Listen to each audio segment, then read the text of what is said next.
Si has acabat l'ESO i t'agrada l'esport, els ensenyaments esportius poden ser la teva opció. T'agrada l'esquí, el futbol, els esports de muntanya, el socorrisme, la vela?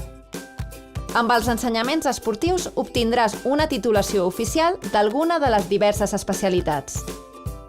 Són ensenyaments personalitzats, flexibles i molt pràctics que permeten una ràpida inserció laboral en l'àmbit esportiu com a monitora, guia, socorrista, entrenador, directora tècnica i que es poden combinar amb altres ensenyaments. Si vols fer un cicle de grau mitjà, cal complir dos requisits: superar la prova específica d'accés, tenir el títol de l'ESO o equivalent.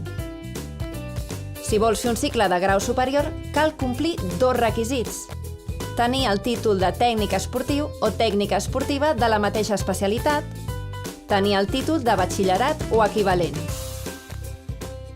Quant duren? 1 o 2 anys acadèmics. Si superes un cicle de grau mitjà, obtens el títol de tècnic esportiu o tècnica esportiva. Si superes el cicle de grau superior, obtens el títol de tècnic esportiu superior o tècnica esportiva superior. Amb els ensenyaments esportius de grau mitjà podràs continuar el teu itinerari acadèmic o entrar al món laboral. Amb el grau superior finalitzat, podràs estudiar un grau universitari o accedir directament al món laboral. Sigui quina sigui la teva decisió, no t'aturis. Al teu costat en la tria educativa. Si tens dubtes, t'ajudem a decidir. Troba tota la informació que necessites a triaeducativa.gencat.cat.